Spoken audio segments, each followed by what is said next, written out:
On tonight's episode of The Truth Ride, when the system investigates itself, we're talking about Bend, Oregon, a city that says it values equity, a city that says it takes racism seriously, a city that says diversity is important, and yet somehow, when its own Black equity director said, this place is hostile, this place is racist, this place is unsafe. The system closed ranks, not around justice, but around power. Buckle up your seatbelts. The Truth Ride's about to begin. It's just us against the world. I ain't perfect, but I know it. Can get caught up in my feelings, so sometimes it's hard to show it. Every day I'm chasing money. First I save it, then I blow it. I done came so damn far, still don't know where I be going. Let the truth ride. Got a lot of fam that hold it down. I'm talking both sides, so anytime a nigga wanna joke, the dark night rise. I'm tired of walking around. It's time to see a dark guy fly. So catch me when I land, cause I be high. Ayy. Let the truth ride, ayy. Let the truth ride, yeah. Let the truth ride, ayy. Let the truth ride, yeah. Let the truth ride, ayy. Let the truth ride, yeah. Let the truth ride, ayy. Let the truth ride, yeah.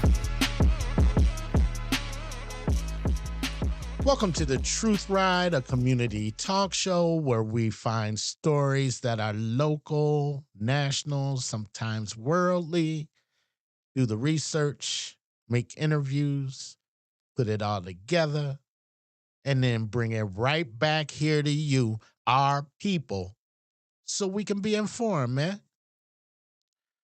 Tonight, we're going to discuss the resignation of Andres Portella, and we're going to talk about how this is a classic case of systemic racism.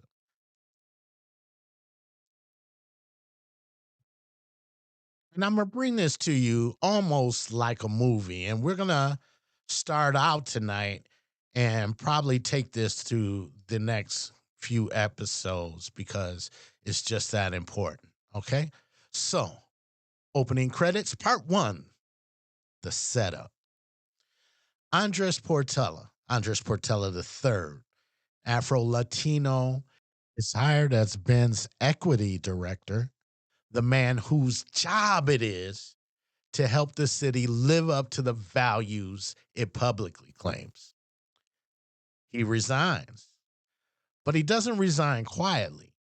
In his first resignation letter, yes, there was more than one resignation letter. He says he's been subjected to racist incidents, his leadership was undermined, decisions about his department were made without him, and he claimed the city hall was an unsafe, inequitable, and hostile environment.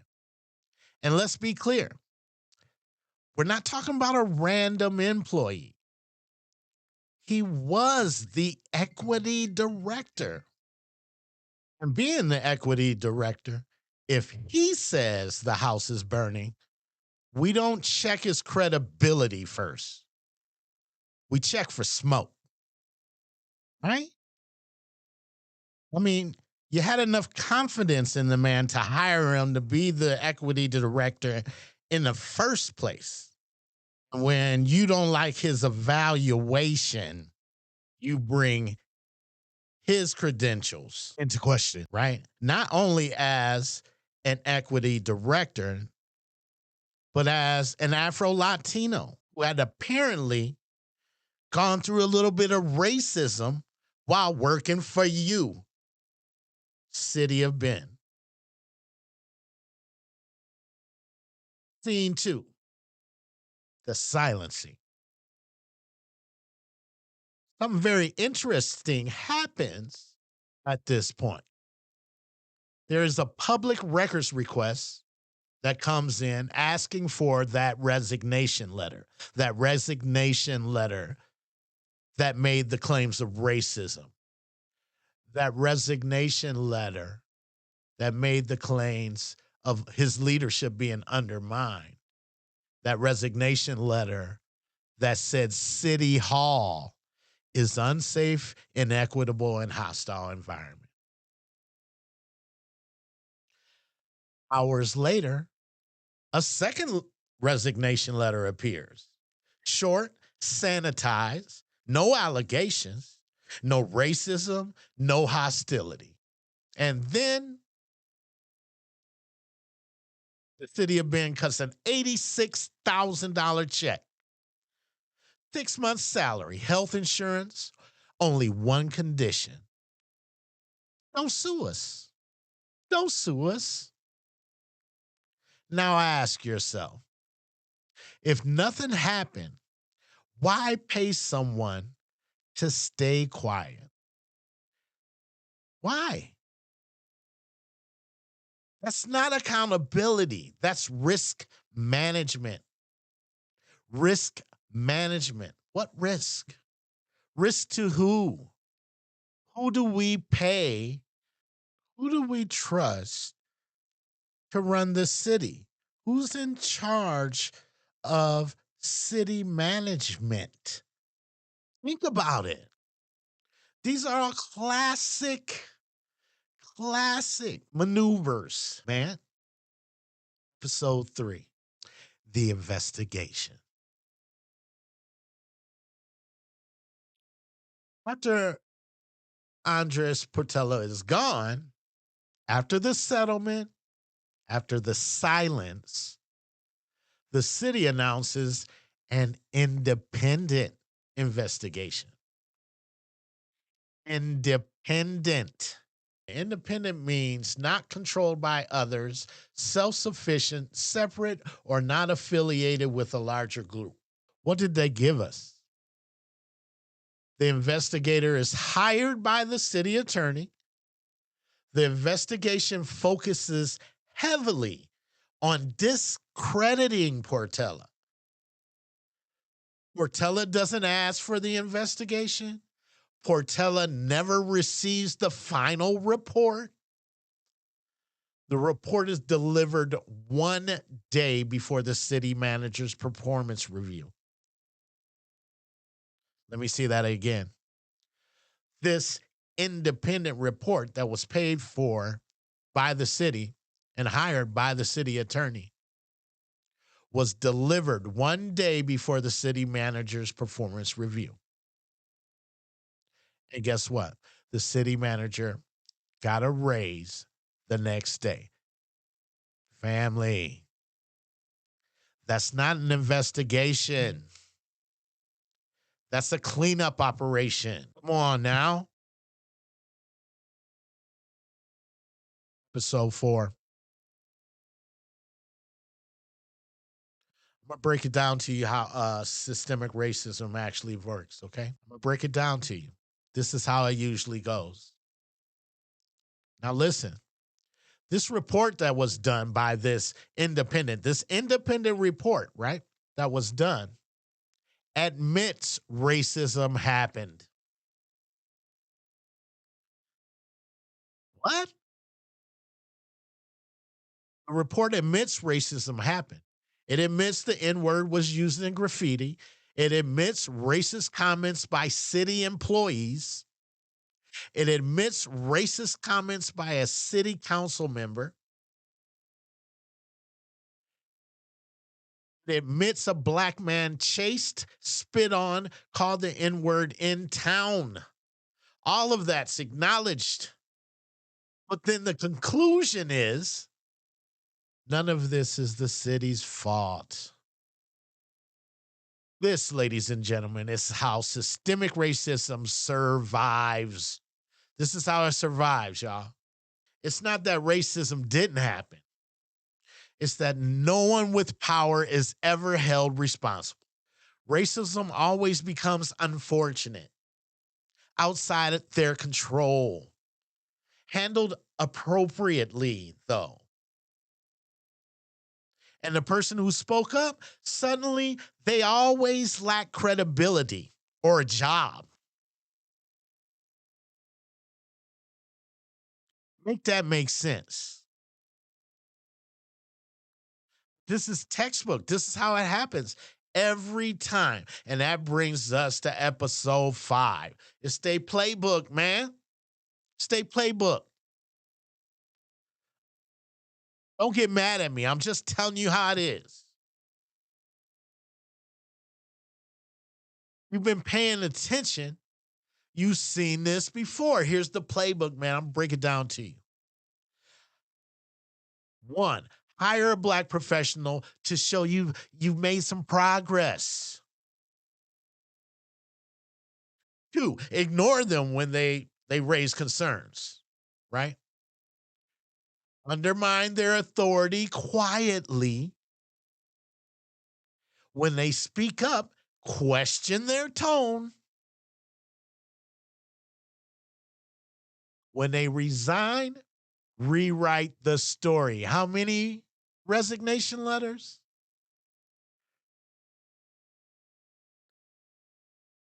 Pay them to go away. Commission a report to validate leadership. We'll call it learning opportunity. That's not a mistake. That's design. Hire Andres Portella, a Afro Latino, shows they were trying to make progress. Shows or supposed to show. I met with Andres when he first got here, man. But I can be a lot for people when they first meet me because I'm so passionate about what I keep seeing. I get it.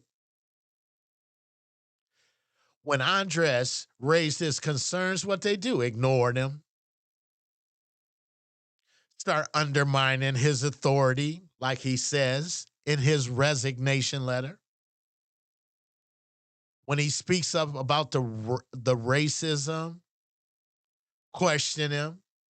When he resigns, they ask for a different resignation letter. This is classic. Paid him to get out of here, made a new report, independent report. It's all by design, you guys. And that leads us to the episode 6, why this all matters. It's about every black professional who's ever been told, you're too sensitive. That wasn't racist. We handled it. For every black professional who's ever been told, you must have misunderstood. Or, okay, let's move on, though. It's about what happens when black people tell the truth inside white power structures. And the system responds by protecting itself. And if that's how a city treats its equity director, imagine how it treats everybody else. And hasn't that been what we've been trying to say or have been saying for the last 5 years publicly?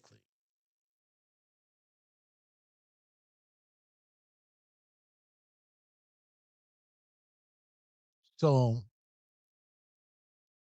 tonight, I want to do a call to action. Okay. Some people are going to be asking, okay, we got this act of systemic racism that happened here. So what do we do about it? No. And because knowing the truth without action is how injustice keeps breathing. So let me be very clear tonight. Silence is consent, and we do not consent. All right. So the first thing we have to do is use our voice publicly. Eric King works for the people. City officials work for the people. And when public servants misuse power, the public has the right and also the responsibility to respond. So you can email the city manager's office. You can email city council members. You can speak during public comment at city council meetings. That gets it on record. You can also submit written comments that become part of public record. You don't need fancy language. You don't need a degree. You don't need legal training. You can simply say, I am deeply concerned about how allegations of racism were handled at City Hall. I expect transparency, accountability, and meaningful change. When enough people say it, it stops being ignorable. Another thing we can do to demand transparency, we got to demand it. Release all non exempt records, clear explanations of how investigations are conducted, independent oversight that does not report to the city attorney, policies that protect employees who report racism, not punish them. Ask city leaders directly what safeguards are in place so this don't happen again. Who watches the watchers? Why was the complaint excluded from the process? These are questions we ask. Sunlight is not harassment. Sunlight is democracy. Another thing you can do is show up consistently. Systems don't change from one meeting. They change when people keep showing up. Attend city council meetings. Bring friends, bring neighbors, bring notes. Even if you don't speak, your presence matters. Empty seats tell officials they're safe. Full rooms tell them they're being watched.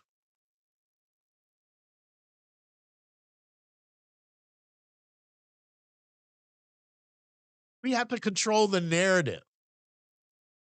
We have to talk about this story. We have to share credible reporting, not independent or the city's idea of independent. We have to discuss this in community spaces, churches, the Lion's Den barbershop. I know they be talking about it. But what about the rest of the shops, beauty salons, schools, radio? Don't let WBR be the only radio station talk about it. Ask other radio stations, why aren't you talking about it? Because systems rely on short attention spans. When we keep the conversation alive, we keep pressure on power.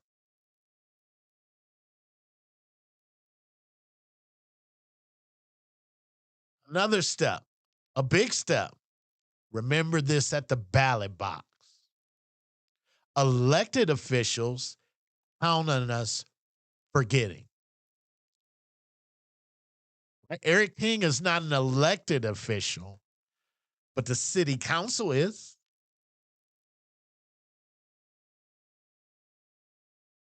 Like I said, elected officials count on us forgetting. So don't. Remember who asked hard questions and remember who didn't. Remember who demanded accountability and who rushed to give raises. Remember who protected the institution instead of the people. Change doesn't always come from lawsuits. Sometimes it comes from replacement. And that's real, y'all. We got to replace these people who are in the way of equity or in our way. They work for us.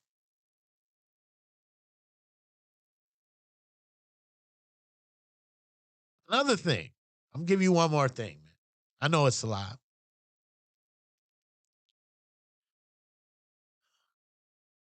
Protect the whistleblowers, man. Not just the buildings. Protect the people who are bringing this to light.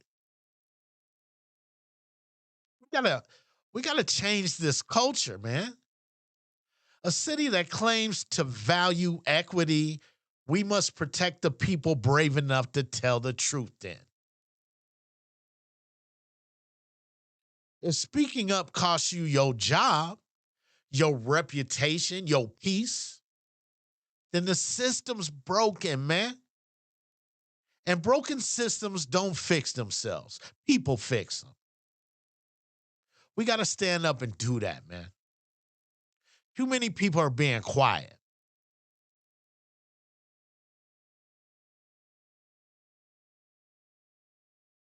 It's not about Andres. This is not about one man. This is not about one report. This is about whether our city believes that racism is unacceptable or merely inconvenient. We're not asking for perfection. We're demanding accountability. We are demanding dignity. And we are saying together that systemic racism has no home here. Not in Bend, not in Oregon, not anywhere.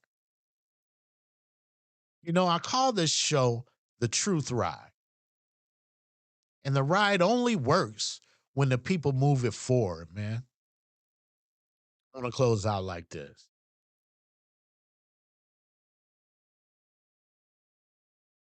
Systemic racism doesn't always wear a hood. We know this. Sometimes it wears a suit. Sometimes it asks for another report to be written. Sometimes it calls itself objective. Sometimes it gets a raise for allowing racism.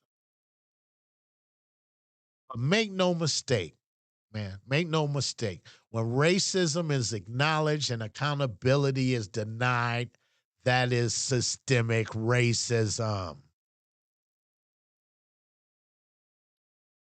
And that system is running rancid, not just in Bend, Oregon, but all across America. That's it for this week's show, man. We'll continue this conversation more in the upcoming episode. Tune in to the next episode of the Truth Ride, where we speak to sitting Deschutes County Commissioner Phil Chang. See y'all next time. It's just us against the world. I ain't perfect, but I know it. Can get caught up in my feelings, so sometimes it's hard to show it. Every day I'm chasing money. First I save it, then I blow it. I done came so damn far, still don't know where I be going. Let the truth ride. Got a lot of fam that hold it down. I'm talking both sides, so anytime a nigga wanna joke, the dark night rise. I'm tired of walking around. It's time to see a dark guy fly. So catch me when I land, cause I be high. Ayy. Let the truth ride, ayy. Let the truth ride, yeah. Let the truth ride, ayy. Let the truth ride, yeah. Let the truth ride, ayy. Let the truth ride, yeah. Let the truth ride, ayy. Let the truth ride, yeah.